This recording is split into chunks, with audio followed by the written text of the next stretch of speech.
할렐루야. 한 주간 평안하셨습니까? 예. 우리 좌우 앞뒤에 계신 분들 얼굴 보시면서 환하게 웃으시면서 우리 환영 인사하겠습니다. 잘 오셨습니다. 예. 잘 오셨습니다. 봄이 돼서 그런지 여러분의 얼굴도 겨울에는 좀 움츠려들어서 굳어 있었던 것 같은데 지금은 좀 밝고 좋네요. 여러분, 최근 파묘라는 영화가 크게 흥행을 하면서 천만 돌파를 앞두고 있습니다. 이전까지 샤머니즘을 주제로 한 이 영화가 이토록 큰 이슈가 된 적이 있었는지 잘 기억이 나질 않습니다. 이 영화는 일제가 조선의 국군을 쇠하기 위해서 풍수지리상 이 한반도의 허리에 해당하는 곳에 쇠말뚝을 박았다라는 설을 모티브로 한 영화입니다. 그와 함께 조상의 묘를 잘못 쓰거나 함부로 이장을 하면 후손들이 다치거나 죽거나 하는 큰 불행을 당한다는 여러 미신들이 연결돼서 만들어진 그런 영화입니다. 즉, 이 파묘라는 영화의 주제는 뭘까요? 바로 저주예요. 저주. 여러분, 저주란 무엇일까요? 사전적 의미를 찾아보니까 저주란 남에게 불행이 일어나길 바라는 주술적인 행위다, 이렇게 돼 있더라고요. 또한 알 수 없는 원인으로 육체적인 정신적인 고통을 당하는 경우에 저주받은 것 같아 라고 말하죠. 우리 기독교 신앙에서는 이러한 저주가 매우 허황되고 존재하지 않는 것처럼 그렇게 치부되지만, 사실 이 저주에 관해서는 성경 여러 군데 아주 자주 언급되고 있습니다. 대표적인 것이 바로 여호수아 6장 26절의 말씀입니다. 우리 함께 볼까요? 읽겠습니다. 다 같이 시작. 여호수아가 그때 맹세하게 하여 이르되 누구든지 일어나서 이 여리고 성을 건축하는 자는 여호와 앞에서 저주를 받을 것이라.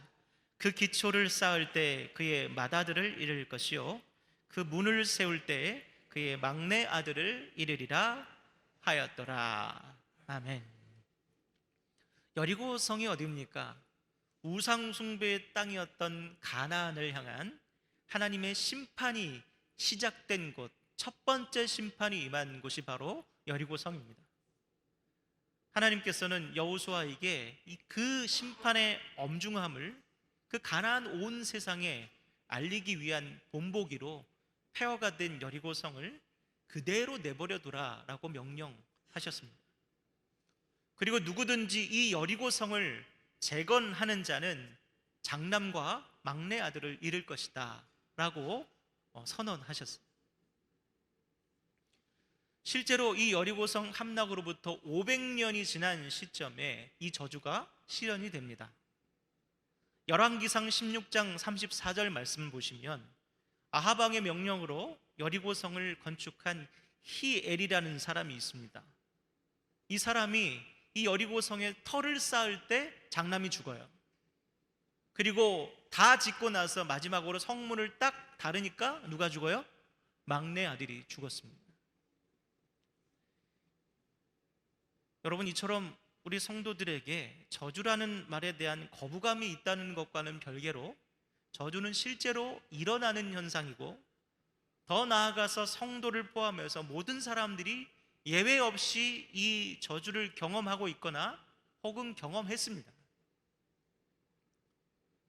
저는 오늘 설교를 통해서 풍수지리나 무속에서 이야기하는 그 음산하고 꺼림칙한 오컬트적인 그런 저주가 아니라 그와 비교할 수 없는 영역의 저주에 대한 설교를 하고자 합니다.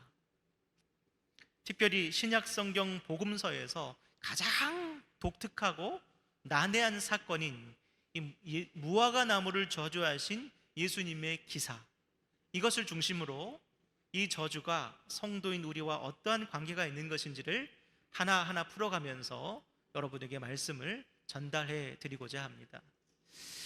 자, 먼저 오늘 본문 12절에서 14절의 말씀을 다 같이 함께 읽어보겠습니다. 12절에서 14절입니다. 읽겠습니다. 이튿날 그들이 베다니에서 나왔을 때 예수께서 시장하신지라 멀리서 잎사귀 있는 한 무화과 나무를 보시고 혹 그 나무에 무엇이 있을까 하여 가셨더니 가서 보신즉 잎사귀 외에 아무것도 없더라. 이는 무화과의 때가 아님이라. 예수께서 나무에게 말씀하여 이르시되 이제부터 영원토록 사람이 내게서 열매를 따 먹지 못하리라 하시니 제자들이 이를 듣더라. 아멘. 여기 12절 말씀을 보시면 예수님께서 제자들과 길을 가시다가 시장하셨어요. 배가 고프셨어요. 마침 근처에 무화과 나무가 있어서 거기에 다가가서 예수님께서 잎사귀들을 이렇게 저렇게 들춰봤는데 거기에 뭐가 없어요? 열매가 없어요. 그런데 열매가 없는 이유가 뭐라고 했습니까? 무화과의 때가 아니었대요. 아직 열매가 맺힐 시기가 아니라는 뜻입니다. 그런데 예수님께서 왜 철도 안 된 이 무화과 나무에 열매가 달리지 않았다고 이 나무를 저주하셨을까요? 다음날 아침 제자들이 무화과 나무를 확인해 보니까 정말로 이 나무가 말라 비틀어 죽어 있었어요. 성도 여러분, 이 말씀을 대하시고 여러분은 어떤 생각이 드셨습니까? 와, 우리 예수님 알고 보니까 성격이 나쁘시네. 네? 아무리 배가 고프셨다고 해도 이게 그렇게까지 하실 일인가? 그럼 뭔가 이상하지 않으십니까? 시장길을 해결하기 위한 열매가 없다고 무화과 나무를 저주하신 예수님의 그 모습은 이제껏 우리가 알던 그 예수님을 생각하면 굉장히 생소하고 낯선 모습입니다. 그렇다면 예수님께서 그렇게까지 하신 이유는 무엇일까요? 그것은 예수님께서 무화과 나무를 저주하신 이 사건이 배고픔에 대한 화풀이 내지는 짜증이 아니라 일종의 어떤 메시지를 전달하기 위한 상징적인 행위였다. 즉 퍼포먼스였어요. 그것도 강렬하고 인상적인 어떤 한 메시지를 전달하기 위한 시청각 교보제로서 저주받은 무화과 나무를 사용하신 것. 그렇다면 성도 여러분, 예수님께서 이 애꿎은 무화과 나무를 저주하신 사건을 통해서 여러분과 저에게 그렇게 강렬하고 인상적으로 전달하시고자 하신 그 메시지는 과연 무엇일까요? 그것이 무엇인지 알기 위해서는 우리는 다음과 같은 세 가지를 살펴봐야 할 것입니다. 먼저 첫 번째로 예수님께서 저주하신 이 무화과 나무는 사실 정상적인 나무가 아니에요. 미가서 7장 1절 말씀을 다 같이 함께 읽어보겠습니다. 미가서 7장 1절입니다. 읽습니다. 재앙 이로다 나여 나는 여름 과일을 딴 후와 포도를 거둔 후 같아서 먹을 포도송이가 없으며 내 마음에 사모하는 처음 익은 무화과가 없도다. 아멘. 이스라엘에서 자생하는 이 무화과 나무는 6월절이 있는 4월부터 초막절이 있는 10월까지 모두 5번의 열매를 맺습니다. 한 번 나고 따면 끝나는 게 아니라 따면 자라고 따면 자라고 5번 정도를 해요. 겨울을 보낸 무화과 나무는 6월절인 4월이 다가오면서 그 조그만 잎사귀와 함께 처음 열매인 무화과 열매를 맺습니다. 아주 조그매요. 이것을 파계라고 해요. 파계. 파과가 아니고 파계. 그리고 이후 긴 여름 동안 5번에 걸쳐서 무화과 나무 열매를 맺는데 이것을 테에나라고 부릅니다. 테에나. 파계와 테에나. 4월에 나는 첫 열매인 이 파계는 나중에 맺는 테에나에 비해서 아주 크기가 작고 당도가 떨어져요. 그래서 판매할 수가 없습니다. 그래서 파계는 일일이 다 따줘야 됩니다.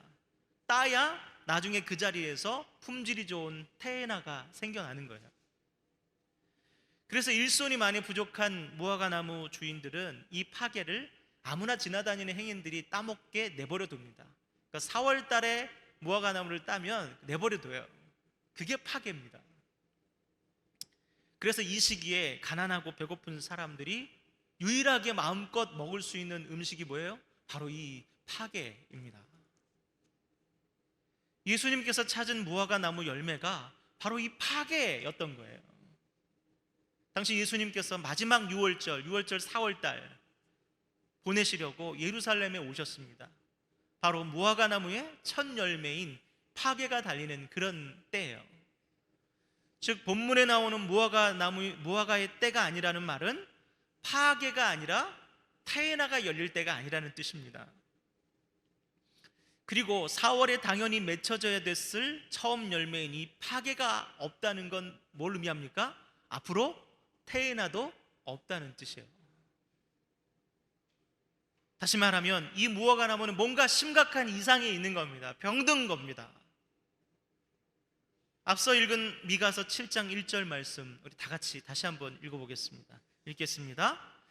재앙 이로다 나여 나는 여름 과일을 딴 후와 포도를 거둔 후 같아서 먹을 포도송이가 없으며 내 마음에 사모하는 처음 익은 무화과가 없도다. 아멘. 이 말씀 말미에 내 마음에 사모하는 처음 익은 무화과가 없도다 이렇게 돼 있어요. 이 처음 익은 무화과가 바로 파게예요. 가난하고 배고픈 자들이 따서 먹고 겨우겨우 연명하던 그 파게가 없으니 그게 재앙이라는 거예요. 어떡하지? 저거라도 먹고 살았는데 큰일 났다. 그리고 이 파게가 없으니 당연히 앞으로 태어나도 없을 것이기에 그래서 더욱 재앙이라는 거예요. 성도 여러분, 이 미가서에 나오는 파게를 맺지 못한 무화과 나무는 영적으로는 하나님의 백성들을 의미합니다. 이스라엘을 의미하는 거예요. 그들이 하나님의 백성으로서 거룩한 삶의 열매를 맺지 못하는 영적 불임의 상태에 빠졌다는 것을 나타내 주는 거예요. 하나님께서 미가서를 통해서 이스라엘 백성들에게 처음 열매 파게를 찾지 못하심으로 한탄하시는 것이 이 말씀이에요. 그처럼 예수님께서도 이 파게를 맺지 못한 무화과 나무를 저주하심으로 당시 유대 사회가 어떠한 희망도 없는 절망적인 상태에 빠졌다는 것을 보여주고 계신 겁니다. 사랑하는 성도 여러분, 그 시절 무화과 나무 잎사귀를 주님께서 들춰보셨듯이 주님은 지금 이 순간 여러분과 저의 삶의 구석구석을 들춰보고 계십니다. 그렇다면 저와 여러분의 삶에는 그와 같이 처음 열매인 그 파게가 달려 있습니까? 작고 초라하지만 훗날 크고 질 좋은 태어나를 기대할 만한 그 파게가 우리 삶에 맺혀 있지 않다면 그것이 바로 재앙이고 그것이 바로 저주임을 분명히 기억하시는 저와 여러분 되기를 간절히 소망합니다. 두 번째는 예수님이 저주하신 것은 실상 무화과 나무가 아니라 바로 예루살렘 성전이었음을 우리는 주목할 필요가 있습니다. 우리 본문 17절 말씀을 다 같이 함께 읽겠습니다. 본문 17절입니다. 시작. 이에 가르쳐 이르시되 기록된 바 내 집은 만민이 기도하는 집이라 칭함을 받으리라고 하지 아니하였느냐. 너희는 강도의 소굴을 만들었도다 하시매. 아멘. 예수님께서 무화과 나무를 저주하신 시점은 예루살렘 성전으로 올라가시기 직전이었어요. 예수님께서 이후에 예루살렘 성전으로 들어가셨고 거기서 뭘 하셨습니까? 들어가니까 매매하는 사람들이 있어요. 돈 바꾸는 사람들이 있어요. 비둘기 파는 사람들이 성전에서 먼지를 피우고 있어요. 그걸 보시고 예수님께서 분노하셔서 그들의 좌판을 둘러 엎으시고 폭력을 행사하셨습니다. 요한복음 2장에서는 예수님께서 채찍을 만드셔서 마구 휘두르셨다라고 되어 있습니다. 성도 여러분, 이 모습 또한 우리가 알던 예수님과는 굉장히 다른 생소하고 낯선 모습이지 않습니까? 무화과 나무를 저주하신 예수님의 그 생소함과 또 분노에 가득 차서 폭력적인 행동을 보이시는 그 예수님의 생소함 마치 쌍둥이처럼 닮아 있습니다. 그리고 이 낯설기만 한 예수님의 두 행위들이 사실상 하나의 메시지를 우리에게 나타내고 있다라는 것을 암시하고 있습니다. 그것이 무엇일까요? 모세 이후로 이스라엘 백성들은 성막 또는 성전을 그들의 삶의 중심으로 삼아왔습니다. 그들에게 성전에서 드리는 제사와 절기는 여호와 신앙의 출발과 끝이라고 할 수 있어요. 모든 것입니다. 그런데 문제는 그 이스라엘 백성들이 오랜 세월 동안 제사와 절기를 철저히 아주 열심히 지켜오면서도 동시에 여전히 우상을 섬겨요. 제사를 드리면서도 하나님 말씀에 순종하지 않습니다. 제사를 드리면서도 사회적 약자들을 돌보지 않습니다. 삶의 열매인 파괴가 맺히지 않아요. 이사야 1장 11절에서 12절 말씀을 다 같이 읽겠습니다. 함께 읽겠습니다. 여호와께서 말씀하시되 너희의 무수한 재물이 내게 무엇이 유익하뇨? 나는 순양의 번제와 살진 짐승의 기름에 배불렀고 나는 숫송아지나 어린 양이나 순염소의 피를 기뻐하지 아니하노라. 너희가 내 앞에 보이러 오니 이것을 누가 너희에게 요구하였느냐? 내 마당만 밟을 뿐이니라. 아멘. 여러분, 하나님께서는 무슨 짐승의 피나 짐승의 기름에 굶주린 혐오스러운 우상이나 귀신이 아닙니다. 무당의 몸주처럼 더 많은 복채, 더 정성이 깃든 재물을 우리에게 요구하셔야 될 만큼 하나님께서는 뭐가 부족한 분이 아니세요. 하나님께서 그렇기에 우리에게 원하시는 것은 제사가 아니라 뭐라고요? 참된 순종의 열매라고. 이사야 1장 16절에서 17절 말씀을 또 같이 읽겠습니다. 함께 읽겠습니다. 너희는 스스로 씻으며 스스로 깨끗하게 하여 내 목전에서 너희 악한 행실을 버리며 행악을 그치고 선행을 배우며 정의를 구하며 학대받는 자를 도와주며 고아를 위하여 신원하며 과부를 위하여 변호하라 하셨느니라. 아멘. 저 가증한 무당들은 사람들에게 너희는 재앙을 피하기 위해서 구슬을 해라, 돈을 내라, 부적을 써붙이라 라고 말하지만 우리 만군의 여호와 하나님께서는 너희는 너희를 스스로 깨끗하게 해라, 행악을 버려라, 정의를 구해라, 학대받는 자를 도와주어라, 고아와 과부와 약자를 변호하라 말씀하고 계십니다. 그것들이 파괴이고 열매입니다. 그게 없으면 성전에서 드리는 이 모든 제사와 우리가 지키는 절기들이 단지 복을 구하기 위해서 행하는 저 무당의 혐오스러운 저주받은 구판에 불과한 것입니다. 사랑하는 성도 여러분, 그처럼 파괴가 달리지 않는 무화과 나무와 같이 하나님께서 원하시는 삶의 열매들이 없는 제사, 열매가 없는 예배는 우리 주님과 전혀 상관이 없는 저주받은 구판에 불과함을 기억하시기를 주님의 이름으로 축원합니다. 이제 마지막으로 본문의 사건은 예수님께서 무화과 나무를 저주하셨다기보다 무화과 나무는 이미 저주받은 상태였음을 우리에게 알려주고 있습니다. 우리 본문 20절, 21절 말씀을 다 같이 함께 읽겠습니다. 20절, 21절입니다. 그들이 아침에 지나갈 때에 무화과 나무가 뿌리째 마른 것을 보고 베드로가 생각이 나서 여짜오되 라삐오 보소서, 저주하신 무화과 나무가 말랐나이다. 아멘. 우리가 본문을 자세히 살펴보면 예수님께서 무화과 나무를 저주하셨다라는 말은요, 사실 이 마가복음을 쓴 마가복음의 저자나 예수님의 말씀이 아니에요. 그럼 누구의 말일까요? 자세히 보세요. 누가 말했어요? 베드로가 말했어요.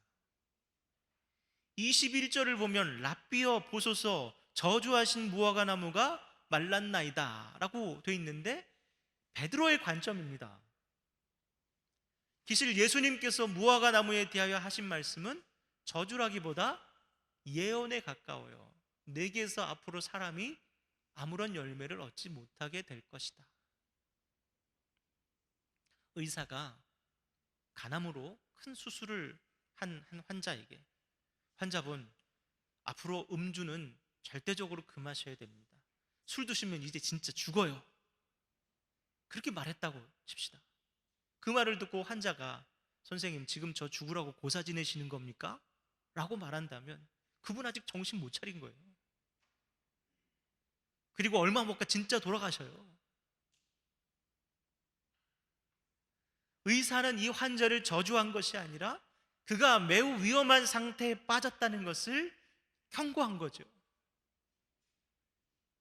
그처럼 예수님은 무화과 나무를 저주하신 것이 아니라 무화과 나무가 파괴를 맺지 못함을 보시고 이미 저주받은 상태에 있음을 선언하신 겁니다. 성도 여러분, 믿음의 스승인 사도 바울은 그와 같이 세상의 모든 사람들이, 저와 여러분을 포함한 모든 사람들이 이 무화과 나무와 같이 이미 저주받은 상태다라고 말하고 있습니다. 우리 말씀 갈라디아서 3장 10절의 말씀을 함께 읽겠습니다. 함께 읽습니다.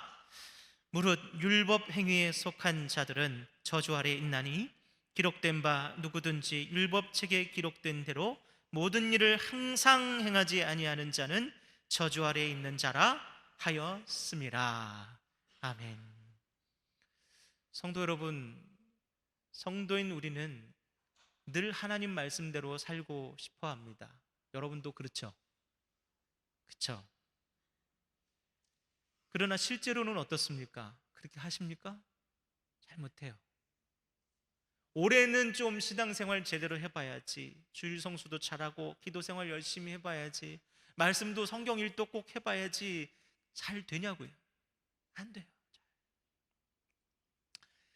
미워하지 말고, 좀 질투하고 시기하지 말고, 사랑하고 존중하고 섬기면서 좀 살아야지, 주님 도와주세요. 되냐고요? 안 돼요. 잘. 왜 안 됩니까? 누구든지 율법책에 기록된 대로 모든 일을 항상 행하지 않은 자는 저주 아래에 있는 자라 하였습니다. 무슨 말씀입니까? 사도 바울은 말하길, 우리 성도가 원해도 하나님의 율법대로 말씀대로 못 사는 것은 뭐 아래에 있었어요? 저주 아래에 있었어요. 저주 아래에 있었어요. 신학자 김남준 목사님은 불신자나 거듭나지 않은 성도들은 죄의 절대적인 지배 아래 있다라고 말합니다.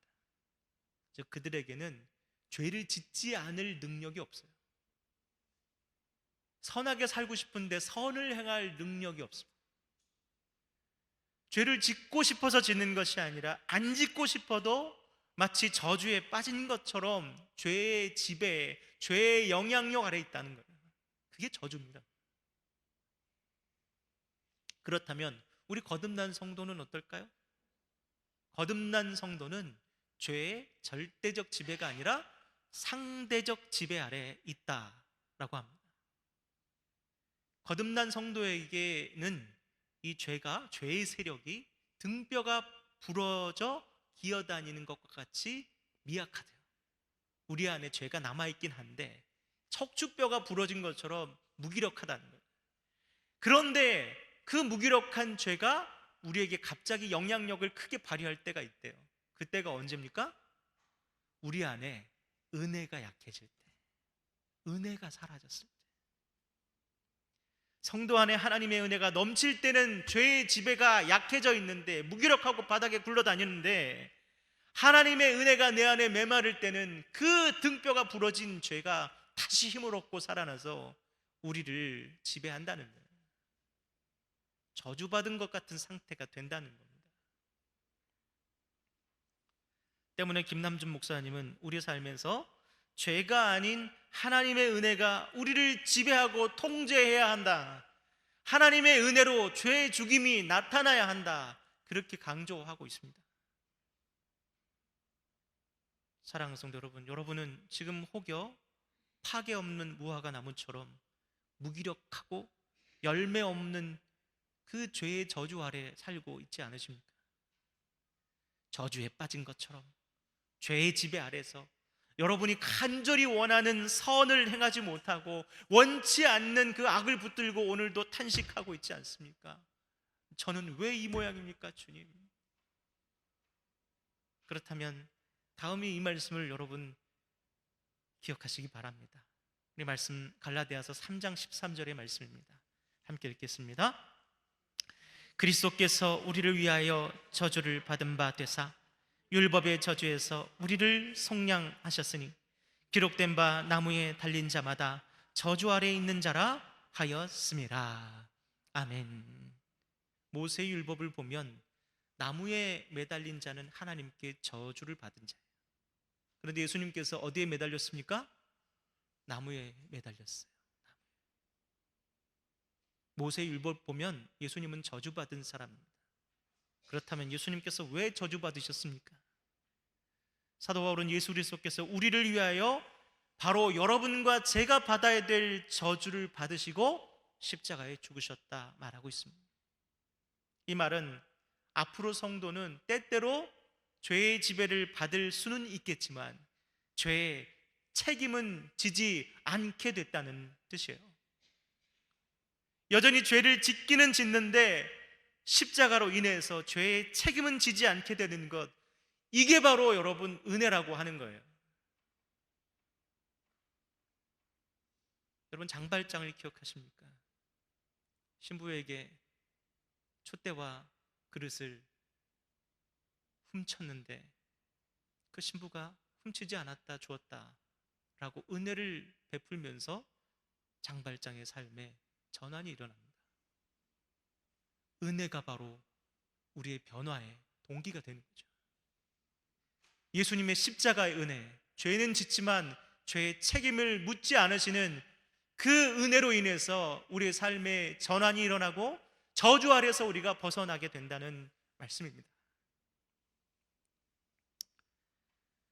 성도 여러분, 성도인 우리가 바로 이 놀라운 십자가의 은혜를 깨달을 때, 그리고 그 은혜를 의지하며 살아갈 때 죄의 지배를 이기고 저주를 이기고 은혜 속에 살게 되는 것입니다. 이처럼 우리에게 다가온 저주를 해주하고 풀고 우리에게 열매 있는 삶을 살게 하는 것은 오직 우리를 위해 죽으신 예수 그리스도의 그 십자가의 은혜임을 믿으시고 오늘도 그 십자가 은혜 붙들며 믿음으로 살아가는 저와 여러분 다 되시기를 주님의 이름으로 간절히 축원합니다. 아멘. 기도하겠습니다. 하나님 감사합니다. 오늘도 이 예배를 통해서 우리가 선을 행하지 못하고 무기력한 저주의 상태에 있음을 깨닫게 하시니 감사합니다. 죄의 지배력 안에 오늘도 원하는 선을 행하지 못하고 하나님 말씀대로 살지 못하고 한탄하고 있는 저희들에게 십자가 은혜의 참된 의미를 깨닫게 하셔서 그 은혜 속에서 죄의 지배로부터 자유함을 얻고 온전히 저주로부터 자유함을 얻어 기쁨과 평강과 소망으로 살아가는 참된 성도 다 될 수 있도록 인도하여 주시옵소서. 예배만 드리고 열매는 없는 그러한 저주받은 무화과 나무와 같은 삶이 아니라 파괴를 맺고 하나님 그 이후에 계속해서 열매를 맺어가는 참된 열매 맺는 성도 될 수 있도록 주님 인도하여 주시옵소서. 예수님의 이름으로 기도드립니다. 아멘.